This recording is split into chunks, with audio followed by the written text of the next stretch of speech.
We need to talk about an elite prospect that hasn't taken a single real NFL snap yet, that has already fallen 17 spots in the community's eyes, in the community's rankings, only in a matter of months. A player that I have continually been advocating for despite all the negative rumors. And I want to tell you why I think you need to go out and buy Treylon Burks right now before it's too late. I feel like every time I'm on a live stream or in random comments, people are asking me why I have not moved Treylon Burks down, and I don't see a reason to, but let's talk about it. And I want you, if you're watching this and you're not a Treylon Burks believer, if you are off of the Treylon Burks train, tell me at the end of this if I have convinced you to potentially see what an incredible value is right in front of you. Okay, right now, according to Keep Trade Cut, which is an incredible crowdsourcing website, you guys have him ranked as the wide receiver 32, okay?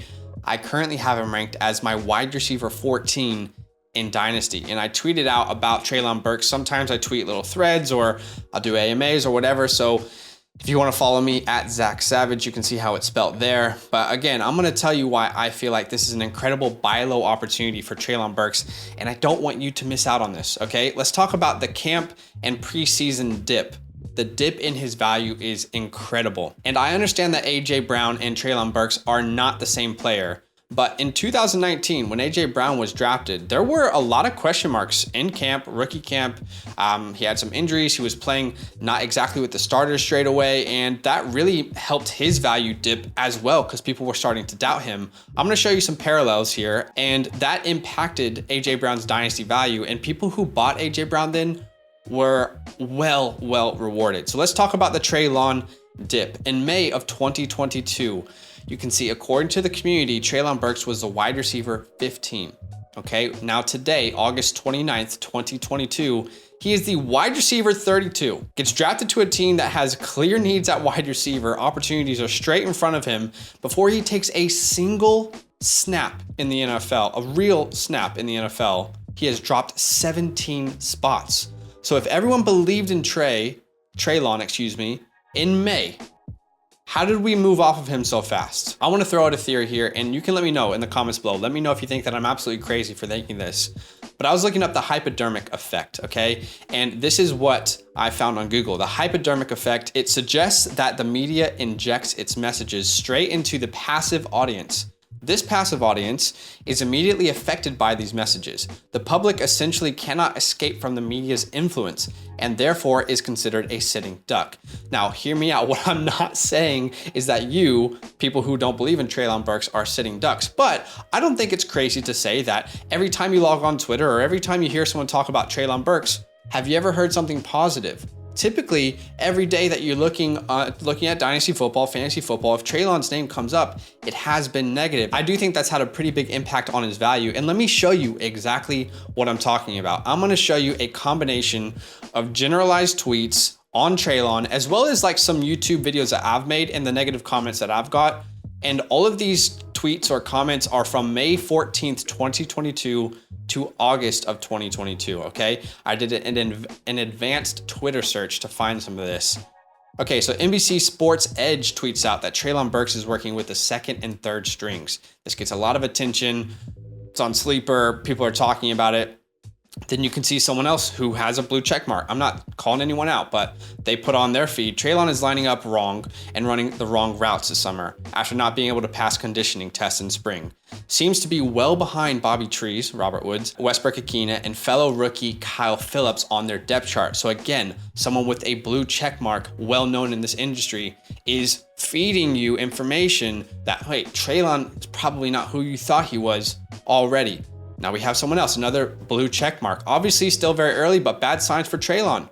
Talking about a preseason game where he got one target on 30 snaps, as if this should be a reason to move an elite prospect down your board. Then we see another tweet. Again, it's all negative stuff. And this tweet says, if Treylon Burks has the conditioning thing and the running with the twos thing and the other rookie is ahead of him thing, at some point it stops becoming this year's Justin Jefferson or Jamar Chase and just becomes Denzel Mims. Look at how many likes that has. I mean, this is the kind of stuff that is floating on your Twitter page, on your news feed. It's being sent into your group chats constantly since May to right now, this is what you've been seeing. Another blue check mark tweets out about Kyle Phillips, saying that he's going to finish higher. You know, I know it's satire here, or it's a joke or whatever, but you can see he's tweeting out that Kyle Phillips is going to finish with a higher target share. You can see someone else tweets out, obviously like it's a joke. We're kind of even like making fun of it at this point. Treylon Burks tonight, 1 target, no catch, right? I mean, these things are getting a ton of attention, and it's leading to people asking questions like this. These are real questions from people on Twitter asking people for advice. He's on my bench. Should I drop him? This is a Dynasty league. I made sure. It's not a redraft league, it's a Dynasty league. Should I drop him from my Dynasty league? Another person asked, would you pick up Alec Pierce and drop him? We're talking about an elite prospect drafted in the first round with an incredible opportunity share right in front of him. You can see some of the YouTube comments in reply to my thoughts on Treylon Burks throughout the last couple months. People talking about that they think he's going to be a bust, how Kyle Phillips is going to be more important in that offense, telling me that he's been out of shape since combine, that he's more Chenault than he is AJ Brown. Again, all these things happening, reminder, before Treylon has taken a single regular season snap. So again, if all you are seeing is negative things about Treylon Burks and it's always on your feed and that's all that people are like, legitimately think to yourself, what's one time you've seen a positive report about Treylon Burks come out since he's been drafted? It's the hypodermic effect. I think it is. We're just like, this is common now. Oh, yep, Treylon's bad. Like, you're just thinking that in your mind. And thus, this is how Treylon, in the matter of months, goes from the community's wide receiver 15 in Dynasty to the wide receiver 32. Okay, I have not swayed my opinions on Treylon. I mean, how could I so quickly change my opinions on Treylon? When I scouted him, normally I believe I took about 5 to 10 hours, somewhere around there, scouting Treylon Burks myself in our scouting grades, in our scouting process. And there's a lot of things that I really loved about him. I did think that he was an elite prospect. So why should I really have moved him down? A lot of media is not going to pick this up, but some people are out there who are talking about the good things that he's doing. Shout out to the Football Scout. I will try and link this down below. You can see the title. Go watch this. This talks about his week 1 performance where he actually plays incredibly. He's just not targeted. Like, he's consistently getting open. He's just not seen by Malik Willis. If that's Ryan Tannehill in there, or if he catches one of those passes, the Treylon Burks dip is completely gone, guys. Or how about this, which is a very good point. I actually left his name up there because I thought it was funny. He says 2 catches tonight for Treylon Burks. He had more than that like when it ended, but he tweeted that at the time. 2 catches for Treylon Burks. He now has more preseason receptions than Corey Davis and AJ Brown combined in their rookie seasons. And I think what he's like trying to point people towards is, why are we freaking out so much about preseason action? This happens every single year. People are put into this trap with a player where they miss out on an elite talent because of the hypodermic effect, because you're constantly seeing people talk down on him, because that is what it's popular to do, to farm engagement, to farm, tweets or likes or retweets, whatever the case may be. Now, let's look back. I'm trying to show you a parallel. It's not exactly perfect, to AJ Brown in 2019. Let's look at some of the tweets that were put out there from May 24th of 2019 to August of 2019. Again, same timeline. You can do this with any player you like. You can do it with Justin Jefferson in 2020. You can do it with Jamar Chase in last year in the same time, right? You're gonna see a lot of interesting tweets that people probably wish that they would have deleted. But for this experiment, I am using AJ Brown. So this was April 25th, 2019. Someone says, I think Brown is going to be a bust. Harry is a real deal. Talking about N'Keal Harry. Let me tell you what, guys, I went back to 2019. I cannot tell you how many people had N'Keal Harry as their wide receiver 1, okay? All I'm saying is preseason doesn't mean everything. Another person tweets out and says, these are my bust, AJ Brown, Paris Campbell, right? And then someone else tweets out, this is someone who was covering Dynasty. Again, I'm not putting anyone on blast here. I'm covering all names. Says, I can't believe I saw an AJ Brown over Jerry Jeudy take today, but here we are. As if like that was crazy for someone to say. I understand they were drafted differently, but AJ Brown was still a great prospect on film. He just didn't have the same draft capital. And then you start to see more tweets of people asking people for advice on polls. Do I keep Darius Geis or the 109 where I can get AJ Brown? People told this person to take Darius Geis. Obviously that was wrong. Again, keeping in mind that during this period, AJ Brown did not have the most incredible reports out at that time, right? There were talks about his injury history, that he was having injuries with, the team in camp, There was talks about him not running with the 1 straight away. And it led to this dip in the market for AJ Brown. And you can see another one, someone talking about a trade offer. Do I take Rashad Penny or AJ Brown? I mean, you guys know this if you know our channel, but you always bet on the elite wide receiver talent. We've been saying that for such a long time. Point being, okay, and it's not an exact science, but I'm trying to help you see the dip right now that we are in for Treylon Burks. Point being, don't rely on just other people to develop your own opinions on a player in Dynasty football. So what do you believe about Treylon Burks? Truly ask yourself, did you evaluate his Arkansas film, like pre-draft? I did. And if you did, what did you think about him, right? Did you watch preseason games? And what did you think about those preseason games? Did you see things that you didn't like about Treylon, or did he just not get opportunities? Did you read the negative highlights, like the headlines, excuse me, or did you actually read the entire articles this offseason? If there's anything I can encourage you to do is don't read headlines, read articles and read who they are from. At the end of the day, I can't allow my beliefs on a player to change so quickly in a game that just lasts so long. So let me tell you what I believe about Treylon Burks. I believe there is an incredible amount of targets and opportunities ahead of him as a rookie and going forward when he gets more developed into the game. Look at all these targets that are vacated from 20 to 21. AJ Brown's gone, Julio's gone, Fursker, Rogers, McNichols. Total vacated targets per game, 21.2.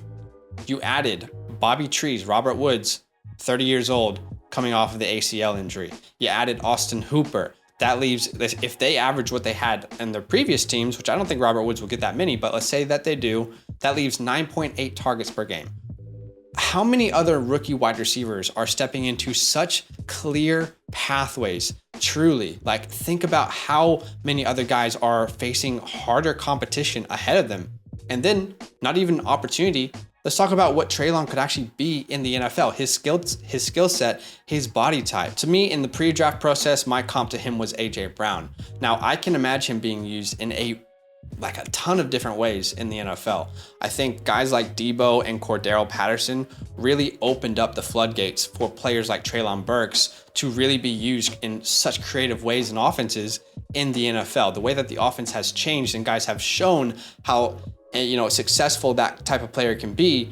Now the pathway is completely open for Treylon Burks. He can be used as the X because he's a great contested catcher. He can be used in the slot, screens, out of the backfield. He can be used anywhere on the field.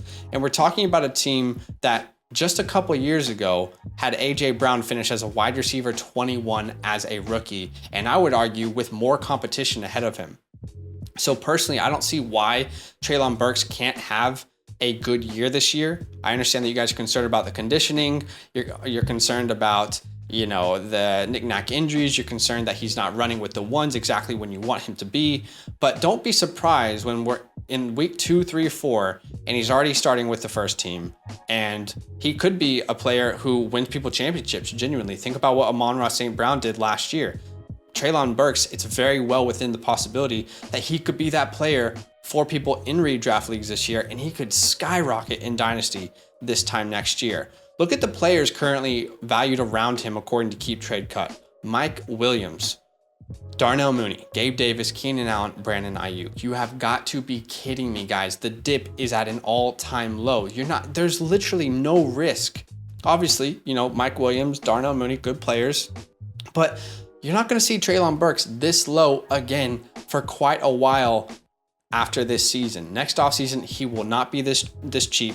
You can disagree with me. However, let's not give up on an elite NFL prospect before he takes a single NFL snap. So for me, he's been my wide receiver 1A, 1B in this class as a rookie. He's been my wide receiver 14 overall in Dynasty rankings ever since the draft finished. And I'm still having him there at wide receiver 14. I'm buying him in every single league that I can. I actually have him in 5 of 12 Dynasty leagues at the moment as it stands, and I'm still going out and sending trade offers for Treylon Burks. Look, all it's going to take is one regular season game. He doesn't even have to be good for the first, let's say, 4 or 5 weeks. But he gets some opportunities. He sees 9 targets per game, or he gets a 50-yard touchdown, whatever the case may be, and all of a sudden, people's worries will start to disintegrate. We bet on talent long term. Do not let yourself miss out on the opportunity to buy an incredible receiver at an incredible price before he even starts his career.